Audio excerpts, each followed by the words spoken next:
nosotros somos sacerdotes de Dios, sacerdotes santos, y ofrecemos sacrificios espirituales.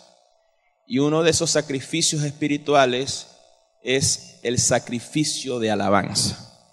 Y el día de hoy, en el tema número 3 de la serie Edificando el Sacerdocio Santo, esta serie que estamos ministrando los días jueves, vamos a hablar de sacrificios de alabanza.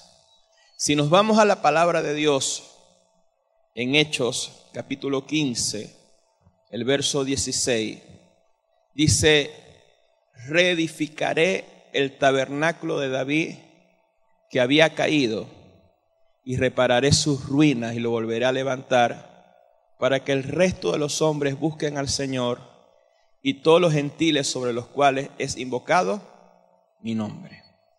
Ahora vamos a explicar un poco el contexto bíblico e histórico del tabernáculo de David, y así podamos entender mejor el poder de los sacrificios de alabanza en el sacerdocio santo o el sacerdocio del nuevo pacto.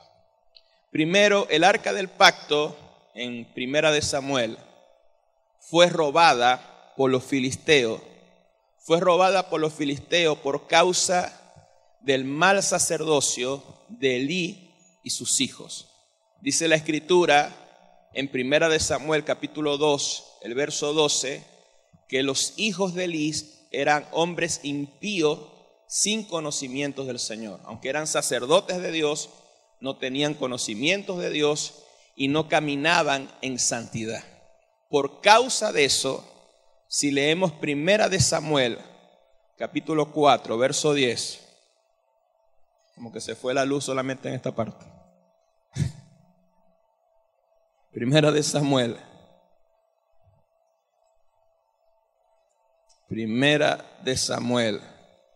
capítulo 4.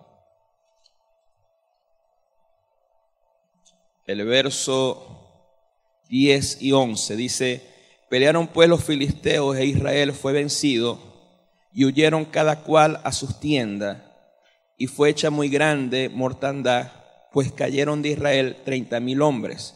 Y el arca de Dios fue tomada y muertos los dos hijos de Elí, Ofni y Finés. Fueron muertos porque eran hombres impíos sin conocimiento del Señor. ¿Cuántos dicen amén?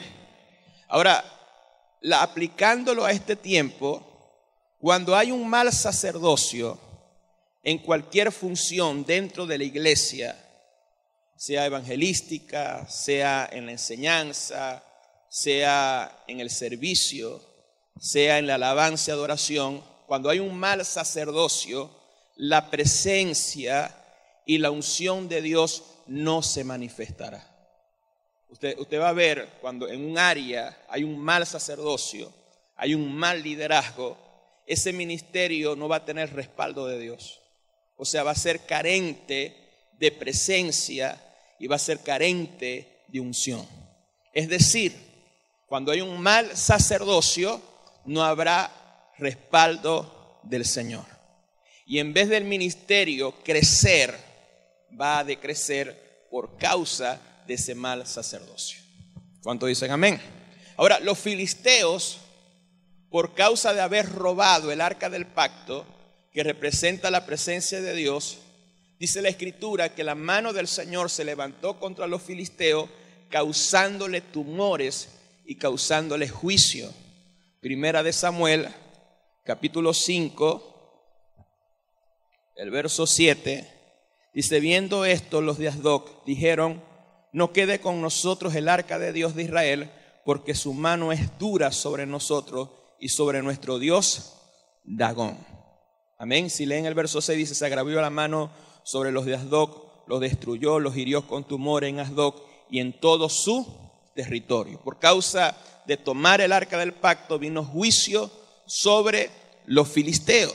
Así que ellos decidieron devolver el arca del pacto que representa la presencia de Dios. Primera de Samuel, capítulo 6, el verso 8. Tomaréis luego el arca de Jehová y la pondréis sobre el carro y las joyas de oro que habéis de pagar por ofrenda por la culpa, las pondréis en una caja al lado de ella y la dejaréis que se vaya. Y observaréis si sube en el camino de su tierra a Bexeme, él nos ha hecho este mal tan grande, y si no, sabréis que no es su mano la que nos ha herido, sino que esto ha ocurrido por accidente. Entonces ellos devolvieron el arca del pacto, así que el arca del pacto hizo un recorrido, Bexeme, Kiriat Jearim, y llegó a la casa de Abinadab, y en la casa de Abinadab el arca del pacto estuvo por 20 años. Primera de Samuel, capítulo 7, verso 1 y verso 2. Dice: vinieron los de Kiriat Jearim y llevaron el arca de Jehová y la pusieron en casa de Abinadab, situada en el collado.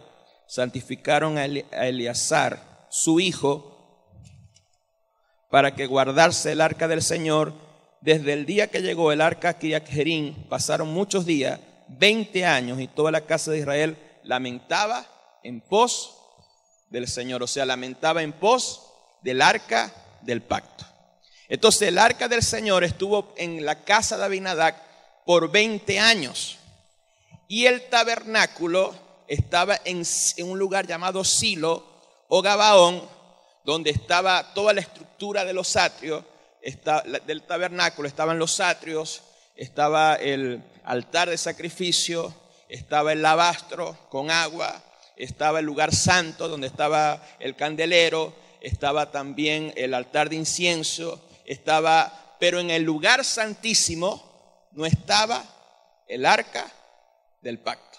O sea, se hacían todo el ritual conforme a la ley de Moisés, pero no estaba Dios ahí. No estaba el arca del pacto de Dios en ese lugar, sino que por 20 años estuvo en casa de Abinadab. Por eso usted lee en 1 Samuel 7:2, que dice que todo Israel se lamentaba en pos del Señor porque no tenían el arca del pacto en el tabernáculo de Dios. ¿Cuántos dicen amén?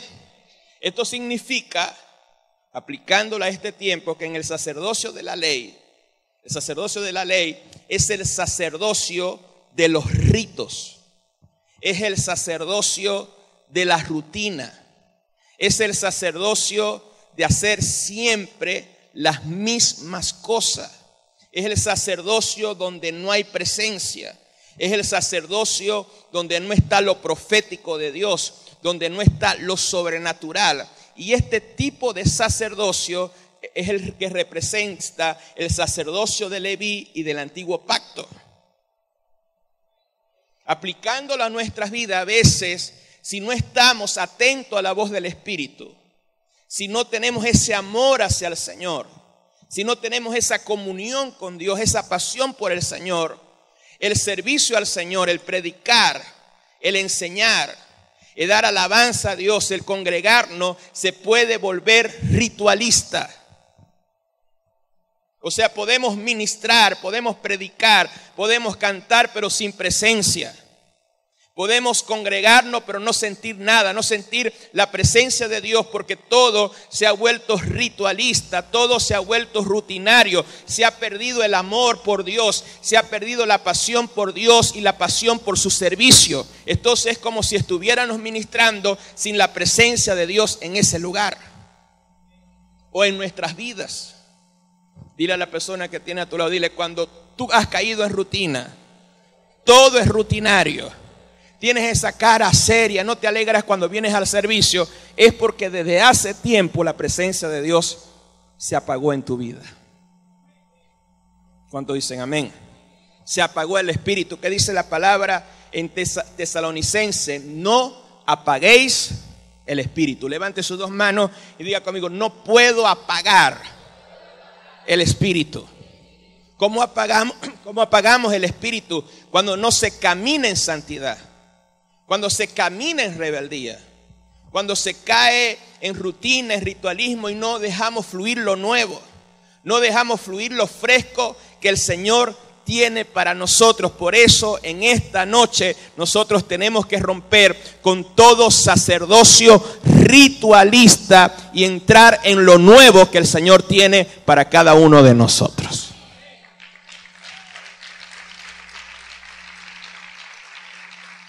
Vamos a aplaudir fuerte al Señor. Amén. Entonces, luego de 20 años, David decide sacar el arca del pacto de la casa de Abinadab, porque mientras estaba de rey Saúl, a él no le importó la presencia de Dios. Pero cuando llegó David al reinado, él decide llevar el arca del pacto a su ciudad. Segunda de Samuel, capítulo 6. Segunda de Samuel, capítulo 6, el verso 12. Estoy resumiendo porque la historia es bastante larga, pero la estoy resumiendo. Segunda de Samuel 6:12 dice: fue dado aviso al rey David diciendo: Jehová ha bendecido la casa de Obed-edom y todo lo que tiene a causa del arca de Dios. Entonces David fue y llevó con alegría el arca de Dios de la casa de Obed-edom a la ciudad de David. ¿Cómo llevó el arca a la casa de Obed-edom? La fueron a sacar en un carro nuevo.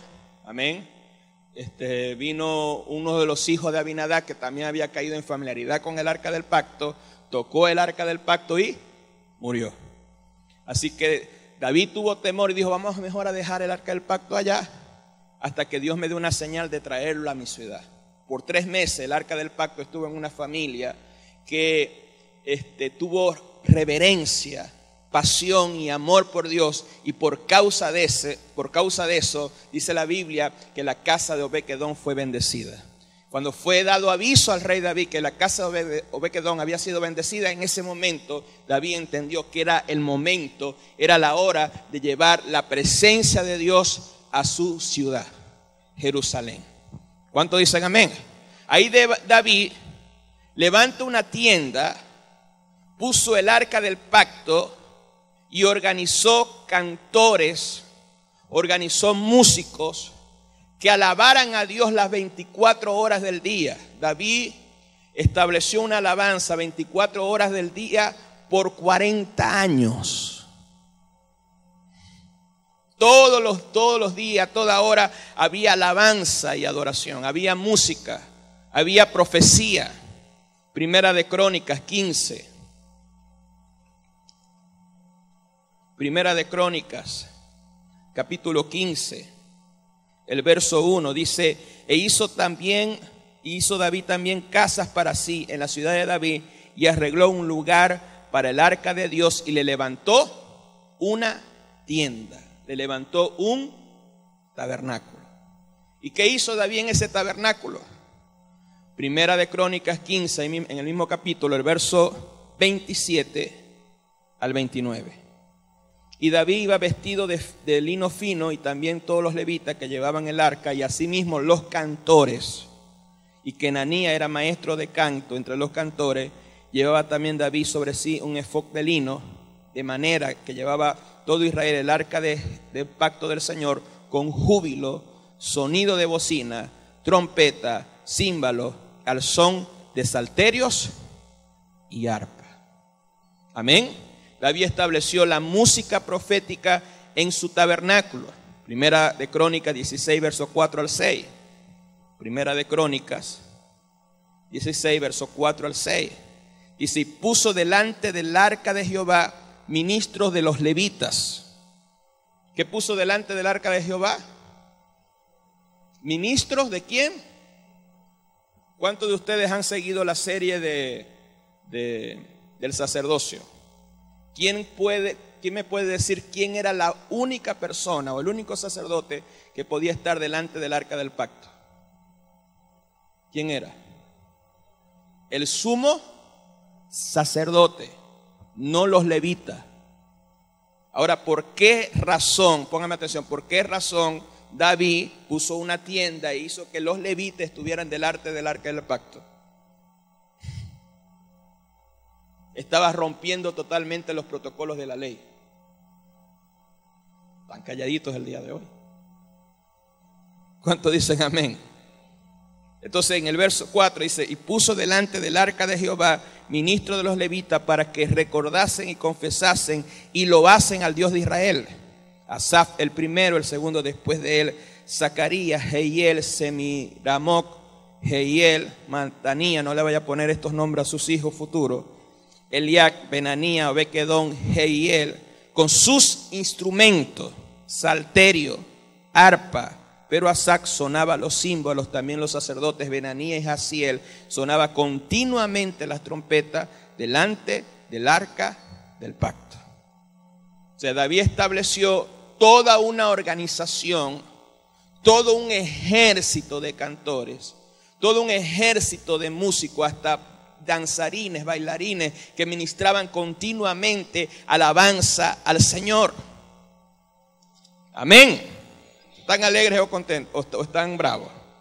Primera de Crónicas, capítulo 15, verso 16. Le tengo que leer los textos para que la palabra tenga más autoridad. Primera de Crónicas 15, verso 16. Asimismo dijo David a los principales de los levitas que designase sus hermanos cantores con instrumentos de música, con salterios, harpas, címbalos que resonasen y alzase la voz con alegría. Y los levitas designaron a Imán, hijo de Joel, de sus hermanos Asaf, a los hijos de Merarí, Y en el verso 19 dice así: Emán y Etán, que eran cantores, sonaban címbalos de bronce. Y si usted lee, sigue leyendo, ellos tenían arpas afinadas, tenían música, tenían alabanza. Así que era todo lo contrario el tabernáculo de David al tabernáculo de Moisés. Dile a la persona que tiene tu lado, era todo lo contrario el tabernáculo de David al tabernáculo de Moisés. Si usted lee 2 Samuel 6, 14 al 15, dice que David danzaba con toda su fuerza delante de Jehová. Cuando dice delante de Jehová, era delante del arca del pacto. Ahora, ¿cuál era la diferencia entre el tabernáculo de Moisés, el tabernáculo que estaba situado en Silo y en Gabaón, y el tabernáculo, la tienda que levantó David en Jerusalén? Número 1, en Silo y en Gabaón se hacían sacrificios de animales y holocaustos por el perdón de los pecados. Primera de Crónicas 16, versos 39 y 40. Asimismo, al sacerdote Sadoc y a los sacerdotes sus hermanos delante del tabernáculo de Jehová en el lugar alto que estaba, ¿en dónde? Gabaón, pero ahí no estaba el arca del pacto, para que sacrificasen continuamente en la mañana y en la tarde holocaustos a Jehová en el altar del holocausto, conforme a todo lo que está escrito en la ley del Señor. Se hacían sacrificios de animales, se hacían los ritos de encender las lámparas, de cambiar los panes de proposición, de cambiar el agua en el lavastro, de hacer los sacrificios en el altar de sacrificio. Pero en ese tabernáculo, en Gabaón, no estaba el arca del pacto. No estaba la gloria de Dios. No estaba la presencia de Dios.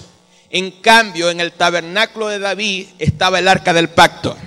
Estaban los sacerdotes que ministraban directamente en la presencia de Dios. ¿Cómo ministraban directamente en la presencia de Dios? Con alabanza, con adoración, con música, con alegría. ¿Cuántos dicen amén? Y David, escuche bien, David, sin ser un levita, sin ser de la tribu de Leví, porque David era de la tribu de Judá, él ministraba delante del Señor, él cantaba delante del Señor. David era llamado el dulce cantor de Israel. David tocaba, y dice la Biblia que lo hacía bien. Él danzaba, él tocaba, él cantaba delante del Señor. Ahora, David era una figura de Cristo, o es una figura de Cristo. Porque él era rey, pero también era sacerdote. ¿Por qué era sacerdote? Porque a pesar de no estar en la tribu de Leví, él ministraba delante del arca del pacto.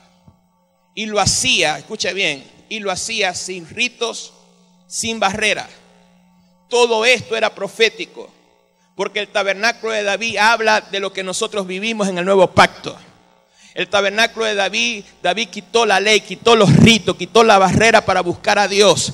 para acercarse a su presencia con alabanza y adoración, para hacerlo con alegría como lo hacemos nosotros, para exaltar al Señor. ¿Cuántos dicen amén? David proféticamente estaba revelando nuestro sacerdocio en el nuevo pacto, porque así como David era rey y sacerdote, nosotros somos reyes y somos sacerdotes, y tenemos la libertad de entrar en el lugar santísimo a través de Cristo y deleitarnos en Él y ofrecer sacrificios de alabanza, alegría, cántico delante del Señor. ¿Cuántos dicen amén? Es un gran privilegio estar en el lugar santísimo, estar delante de la gloria de Dios y ofrecer esos sacrificios de alabanza.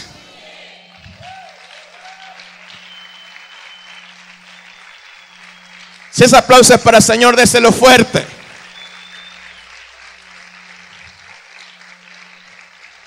Entonces, el apóstol Jacobo, cuando leímos Hechos 15, versos 16 y 17, donde el apóstol Jacobo dice, esto es para que se cumpla donde dice que Dios restaurará el tabernáculo de David. El contexto de ese texto, porque es importante leer el contexto para entender un texto, porque si tú sacas el texto del contexto, lo que predica es un pretexto. Por eso yo tengo mucho cuidado y por eso yo voy poco a poco, amén, leyendo la palabra para que usted me pueda entender. Amén. En el contexto en el contexto de ese texto, de Hechos 15, 16, 17, donde se habla de la restauración del tabernáculo de David, había una discusión entre los apóstoles y los ancianos y un grupo de judaizantes referente a la ley, porque ellos querían que los gentiles que no eran del pueblo judío se circuncidase y guardasen toda la ley. Hechos 15. Hechos capítulo 15. Hechos 15, verso 1 y verso 2. Dice entonces algunos que venían de Judea enseñaban a los hermanos, si no os circuncidáis conforme al rito de Moisés, no podéis ser salvos. Y esto era una mentira. Como Pablo y Bernabé tuvieron una discusión y contienda no pequeña con ellos, se dispuso que subiese Pablo y Bernabé a Jerusalén y algunos otros de ellos a los apóstoles y a los ancianos para tratar esa cuestión. Y el mismo apóstol Pedro, en el verso 10, dice a esas personas que querían que la gente guardara la ley y siguieran esos pocos de rito, verso 10, ahora pues, ¿por qué tentáis a Dios poniendo sobre la cerviz de los discípulos un yugo que ni nuestros padres ni nosotros podemos llevar? Verso 11, antes creemos que por la gracia del Señor Jesucristo seremos salvos. No es por rito, no es por religión, no es por ritualismo, es por la fe en Cristo Jesús, y por la fe en Cristo Jesús podemos tener libertad para poder estar delante de su santo trono y poder ministrarle al Señor.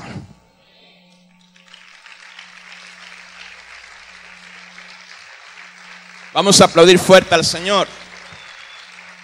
Así que el apóstol Jacobo, con esta respuesta, lo que le estaba diciendo es, hubo un cambio de sacerdocio, hubo un cambio de la ley. Hebreos capítulo 7, Hebreos capítulo 7, el verso 11 al 17, dice, si pues la perfección fuera por el sacerdocio levítico, porque bajo él recibió el pueblo la ley, ¿qué necesidad habría que se levantase otro sacerdote según el orden de Melquisedec y que no fuese llamado según el orden de Aarón? Porque cambiado el sacerdocio es necesario que haya un cambio de ley. Y aquel quien se dice esto es de otra tribu, de la cual nadie sirvió al altar, porque manifiesto es que nuestro Señor vino de la tribu de Judá, de la cual nada habló Moisés tocante al sacerdocio. Y esto es aún más manifiesto si a semejanza de Melquisedec se levanta un sacerdote distinto. ¿Cuántos dicen amén? Entonces somos sacerdotes y reyes. Apocalipsis 1:6. Somos sacerdotes y reyes como David. Somos sacerdotes y reyes como Melquisedec. Hebreos 7:1. Somos sacerdotes y reyes como Cristo. Y Cristo es de la tribu de Judá. ¿Y qué significa Judá? Judá significa alabanza. Quiere decir que como sacerdotes del nuevo pacto, nosotros debemos estar delante del trono de Dios, delante del trono del universo, ofrecer nuestras alabanzas, ofrecer nuestra adoración, ofrecer nuestra exaltación, ofrecer nuestro elogio, ofrecer nuestros cánticos espirituales, ofrecer nuestros himnos al Señor, ofrecer nuestros salmos, alabar y bendecir al Señor. La alabanza no es un rito, la alabanza no es un rito de algo que viene antes de la palabra. La alabanza debe ser espontánea, la adoración tiene que ser en espíritu y en verdad. ¿Cuántos pueden gritar y aplaudir fuerte al Señor? Aplaude fuerte al Rey en esta hora.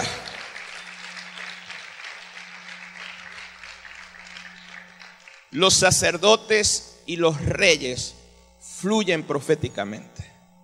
En el tabernáculo de David se levantaron muchos salmistas. Si usted lee el libro de los Salmos, dice Salmo de los hijos de Asaf, Salmo de David. Y el libro de los Salmos es uno de los libros más proféticos de la Biblia.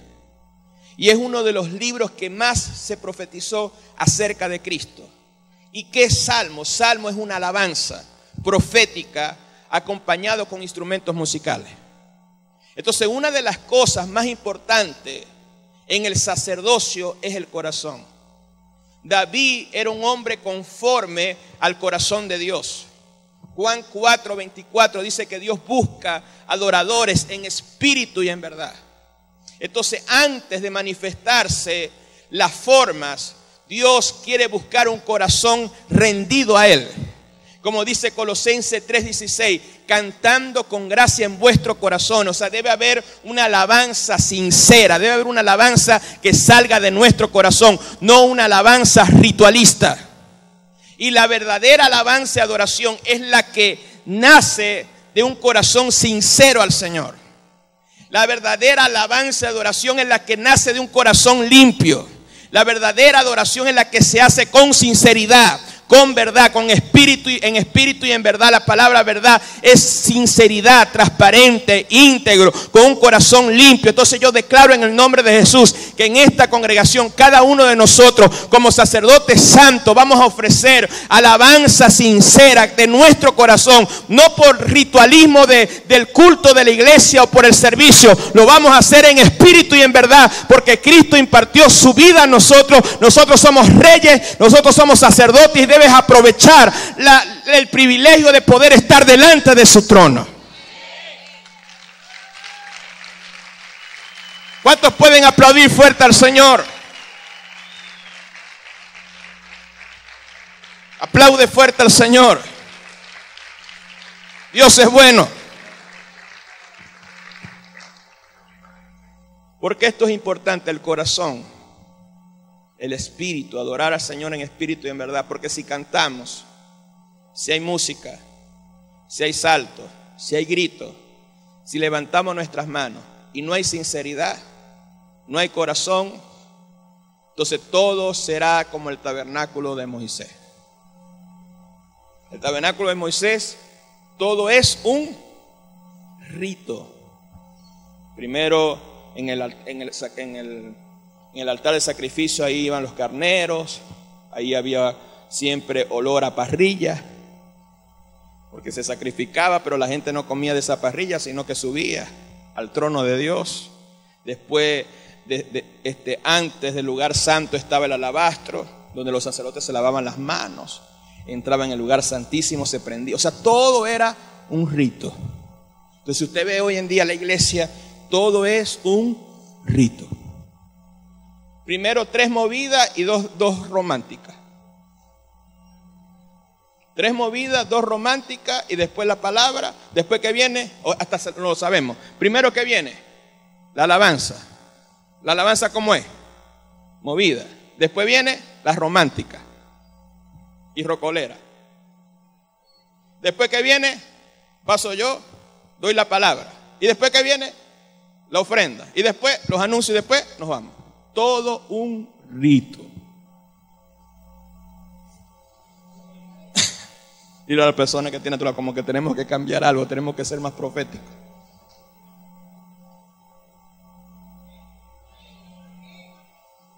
No estoy diciendo que no tengamos orden. Es que voy a dar la palabra y después no. Estoy diciendo que debemos darle lugar a lo profético.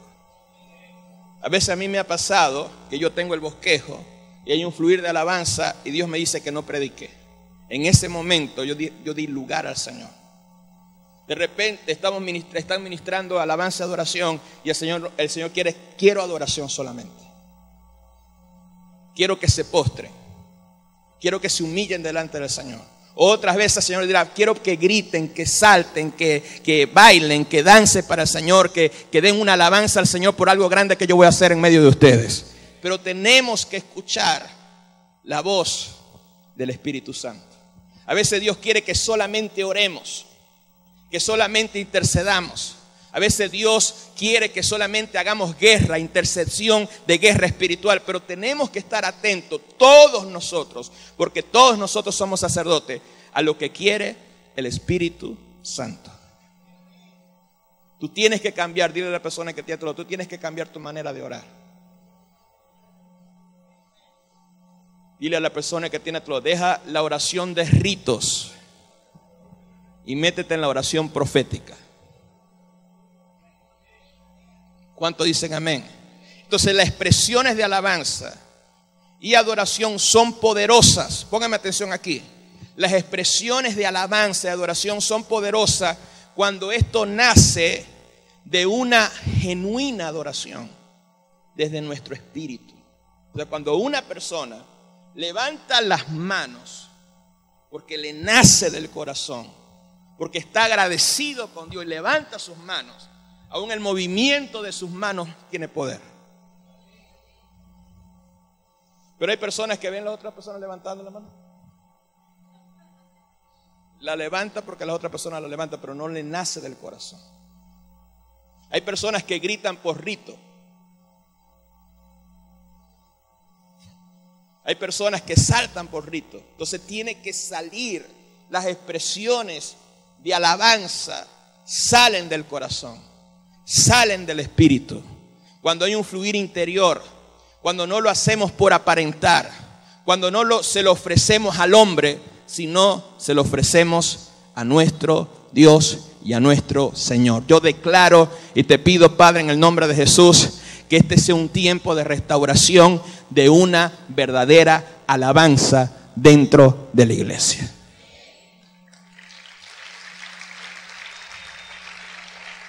Vamos a aplaudir fuerte al Señor en esta hora.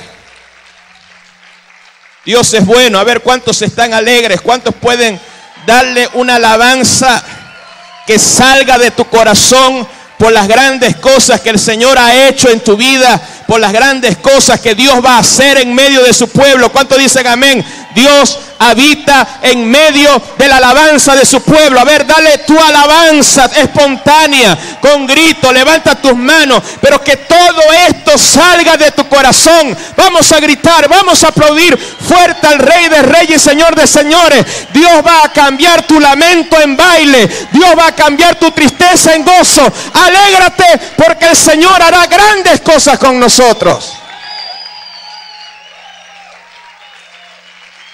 Dios es bueno. A ver, aplaude fuerte al Señor. Amén.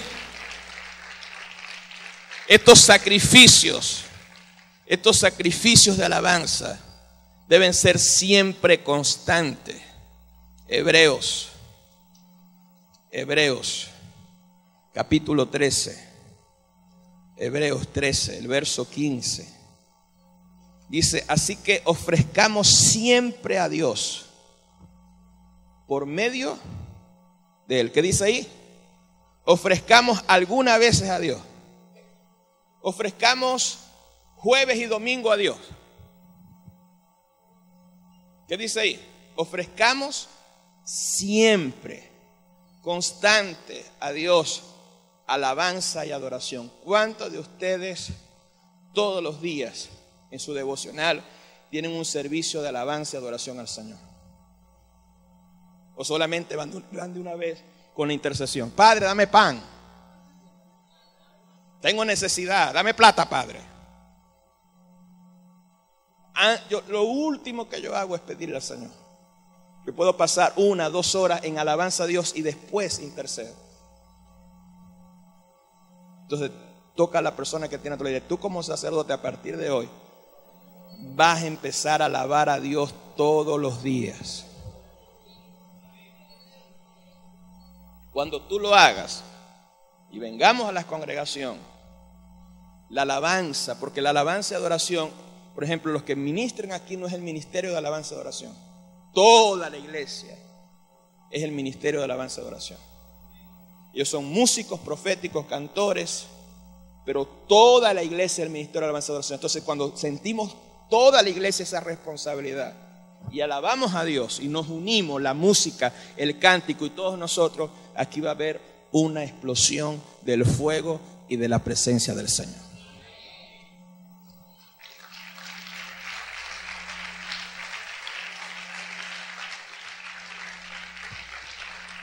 Levante su mano derecha y diga conmigo: a partir de hoy daré mi alabanza a Dios siempre.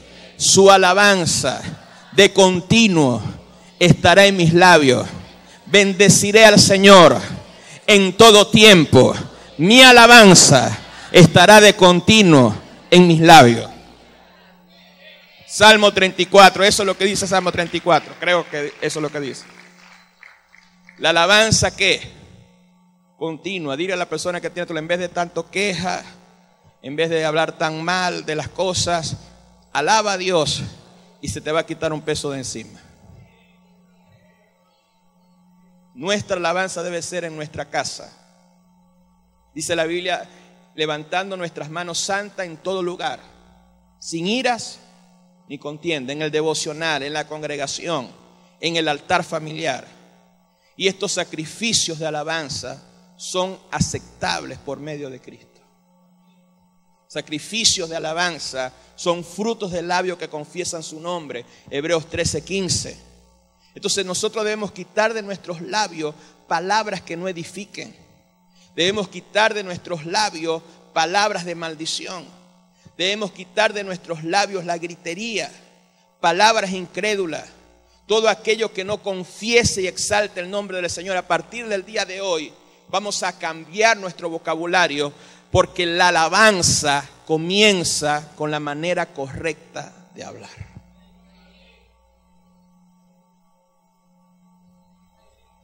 Entonces, si en un momento, o sea, siempre tiene que fluir la alabanza en ti. En Pablo y Sila, en medio del dolor, cantaron himnos al Señor. Entonces, si tú te paras en la mañana, está todo oscuro, y vas descalzo, y pin con la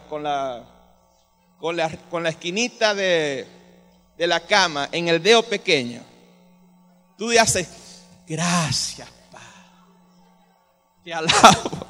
En vez de decir grosería, en vez de decir maldiciones, alaba a Dios. Dile a la persona que tiene todo, en vez de estar hablando mal, de decir maldiciones, alaba a Dios y hasta el dolor se te va a ir.